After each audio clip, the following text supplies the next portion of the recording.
And one of the things that you just briefly skipped over was the whole data analytics side of things. How do you help your clients deal with the morass of so many different things that you do when it comes to data analytics and using them to actually help with your business growth? You're asking me a lot of good questions that I haven't been asked before, and I'm pleased about that because it's one of the, and this won't surprise you from your information background, but most consultancies have a vast amount of data and they don't know or care. And so my first question is, what do you know? And also, how quickly can you know it? So if a buyer comes to you and says, oh, what's your employee churn for the last 3 years averaged out? Most boutiques will say, I've got no idea, but I can get it in a couple of months or whatever. But the selling process is very time intensive. So you don't want to be digging around through databases to find this stuff. So the first thing is getting your data organized and sorted and reportable and all the rest of it. Clean, not clean, but certainly not really dirty data. And there's cheap systems, there's cheap professional service automation systems that will allow you to do that. But the second thing is, what value do you have in your data that you don't know about? And that's much more important in terms of consultancies having really interesting, useful data, either to them or to their clients, that perhaps even they could monetize. And one of my old clients, for example, started off as a digital maturity consultancy. So in effect, they go into an automotive firm and say, look, you should bring in data analytics or AI or robotics or whatever, and this would be the impact. Now, they generated so much data that in effect they flipped and they are now a benchmarking company.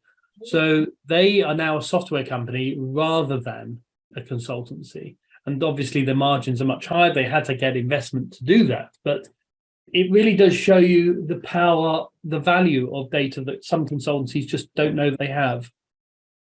It's interesting because I've seen that happen. And I have a friend who used to own a company who would do that. They would go and talk to businesses and say, let's have a look at your data. Let's see if we can find things that are going to show patterns, trends, anything that's going to help make better decisions. And yet, despite all the tools that are there, a lot of the business owners that I talk to don't seem to value that. And I'm wondering whether, based on your experience with your clients, is that partly because people are scared of numbers, or it just feels like it's an overwhelming thing to do and they just don't know where to start? I think it's more the latter than the former. I think, especially if you're a traditional consultant, you're used to the leverage model. We sell people, we make money because we sell person X for Y and we charge them out for Z.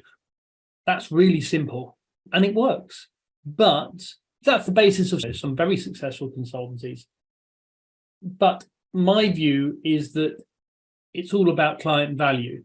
If you can add more value by providing the client with data insights, industry averages, reporting on whatever, then as a good consultant, you should be doing that. And you don't necessarily need to hire a data scientist, especially these days. Things like Tableau and all the rest of it make data analytics quite straightforward.